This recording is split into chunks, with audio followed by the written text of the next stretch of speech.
दोस्तों, भारत पाकिस्तान का एक ऐसा मैच खेला जा रहा था जिसमें पाकिस्तान ने पहले बल्लेबाजी करके स्कोर बोर्ड पर 331 रन का विशाल टारगेट खड़ा कर दिया था।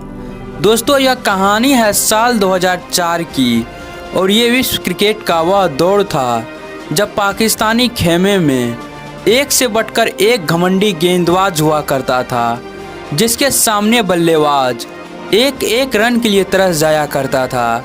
ऊपर से पाकिस्तान का होम ग्राउंड जहां भारत को जीतना ना के बराबर दिख रहा था। तो चलिए दोस्तों, इस मैच की पूरी हाईलाइट रनचेज वीडियो आप लोग को शुरू से दिखाते हैं। तो भारत की तरफ से पारी को शुरुआत किया वीरेंद्र सहवाग और सचिन तेंदुलकर।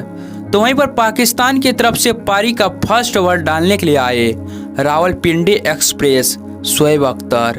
दोस्तों, यह मैच भी रावलपिंडी क्रिकेट ग्राउंड में हो रहा था और यहां पर वीरेंद्र सहवाग ने एक शानदार चौका लगाकर अपनी पारी को शुरुआत किया।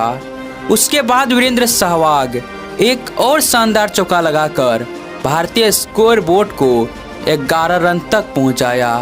फिर यहां पर 2 रन निकालकर भारतीय स्कोर बोर्ड को 13 रन तक पहुंचाया 2 ओवर की समाप्ति पर। दोस्तों, अब तक पाकिस्तानी गेंदबाजी पूरी तरीके से भारत की दोनों बल्लेबाज को जकड़ के रखा था और यहां पर शोएब अख्तर की बाउंसर का प्रहार से सचिन तेंदुलकर बाल बाल बचे। लेकिन दोस्तों, यहां पर एक बार फिर कवर के ऊपर से वीरेंद्र सहवाग ने एक शानदार चौका लगा दिया।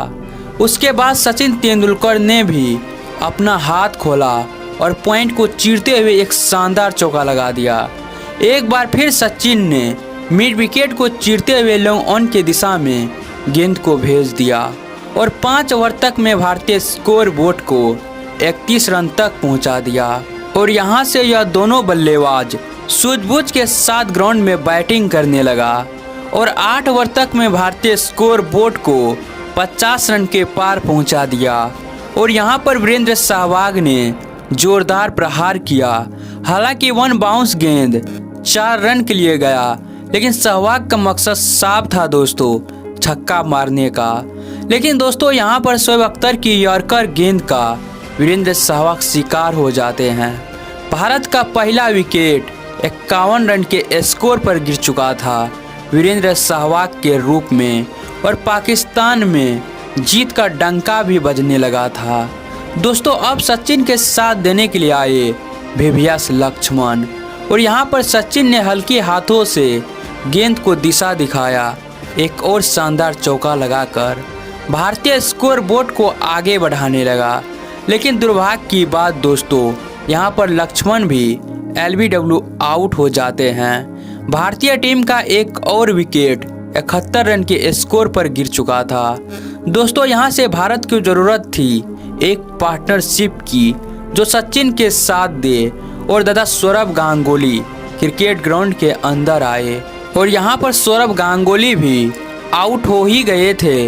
लेकिन पाकिस्तान की दुर्भागी कि यहां पर गांगुली की कैच छोड़ देते हैं और ये कैच दोस्तों कोई और खिलाड़ी नहीं छोड़े थे, बल्कि पाकिस्तान के रावलपिंडी एक्सप्रेस शोएब अख्तर ही कैच छोड़े थे।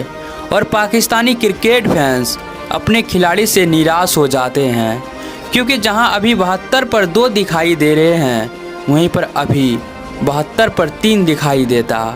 और उसका फ़ायदा यहां पर सौरभ गांगुली ने एक शानदार चौके लगाकर उठाया और भारतीय स्कोर बोर्ड को आगे बढ़ाने लगा।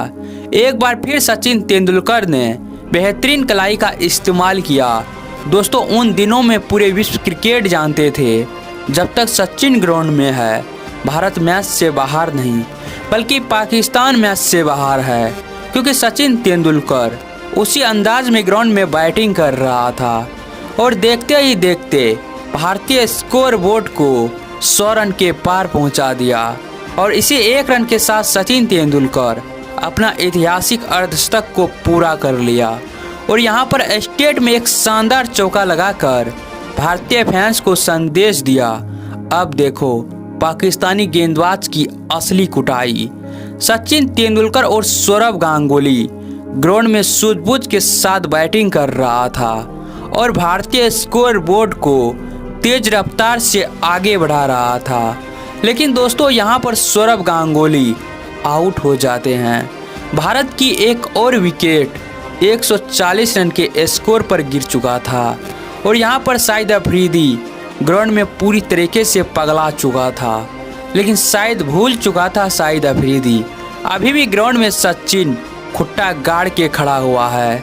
दोस्तों अब सचिन के साथ देने के लिए आए भारत की दीवार राहुल द्रविड़ और सचिन तेंदुलकर ने बैक टू बैक 2 चौका लगाकर पाकिस्तान के उसकी जश्न को थोड़ा कम किया और साथ में भारतीय स्कोर बोर्ड को 150 रन के पार पहुंचाया और ग्राउंड में आक्रामक अंदाज में बैटिंग करना शुरू कर दिया। दोस्तों पाकिस्तान के रावलपिंडी एक्सप्रेस को भी टारगेट करके कुटाई करना शुरू कर दिया था सचिन तेंदुलकर और यहाँ पर राहुल द्रविड़ भी पॉइंट को चीरते हुए एक शानदार चौका लगा दिया और एक तरफ दोस्तों सचिन तेंदुलकर अपना ऐतिहासिक शतक से महज 1 कदम दूर था और इसी 1 रन के साथ सचिन तेंदुलकर ने अपना ऐतिहासिक शतक को भी पूरा कर लिया और हंसकर बोला, यह है तुम्हारा रावलपिंडी एक्सप्रेस शोएब अख्तर का जवाब। उसके बाद सचिन ने एक लंबा छक्का लगाकर पाकिस्तान को संकेत दिया, अगर मैच जीतना है तो हमें रोक लो। दोस्तों उन दिनों में सचिन था क्या, कोई पाकिस्तानी गेंदबाज से पूछो। और एक इंटरव्यू में तो शोएब अख्तर साफ साफ ही बता दिए थे सचिन के बल्लेबाजी के बारे में। सचिन के विस्फोटक बल्लेबाजी के कारण भारतीय स्कोर बोर्ड 200 रन के पार पहुंच चुका था और पाकिस्तान को भी पता था जब तक सचिन ग्राउंड में है इस मैच को जीतना ना के बराबर है और सचिन की विकराल रूप ग्राउंड में जारी हो चुका था। दोस्तों भारतीय स्कोर बोर्ड भी तेज रफ्तार से आगे बढ़ रहा था और पाकिस्तानी गेंदबाज का यह उदासी चेहरा यह साफ साफ बता रहा था उसकी कुटाई सचिन कितना बेरहमी से कर रहे हैं। लेकिन दोस्तों यहाँ पर सचिन तेंदुलकर एक लंबा छक्का मारने के चक्कर में कैच आउट हो गया और पाकिस्तान के जश्न को देखकर लग रहे हैं यह मैच पाकिस्तान अब यहाँ से जीत चुका है। और उन दिनों में सचिन जब आउट हो जाते थे भारत को जीतना न के बराबर हो जाते थे और इस मैच में सचिन तेंदुलकर ने 141 रन के विस्फोटक बल्लेबाजी किए थे। सचिन उदास तो थे क्योंकि यह मैच जिता कर नहीं जा रहे थे। सचिन के आउट होने के बाद कोई भी भारत के बल्लेबाज पाकिस्तानी गेंदबाज के आगे ज़्यादा देर टिक नहीं पाए और इस मैच का नतीजा यह निकला कि ये मैच को भारत 12 रन से हार गया। लेकिन सचिन तेंदुलकर ने 141 रन बनाकर पाकिस्तान के रावलपिंडी एक्सप्रेस शोएब अख्तर का घमंड को भी चकनाचूर कर दिया था। तो दोस्तों सचिन के विस्फोटक बल्लेबाजी के नाम इस वीडियो पर एक लाइक और एक कमेंट तो ज़रूर कर दीजिएगा और कमेंट में हिंदुस्तान जिंदाबाद ज़रूर लिख दीजिएगा।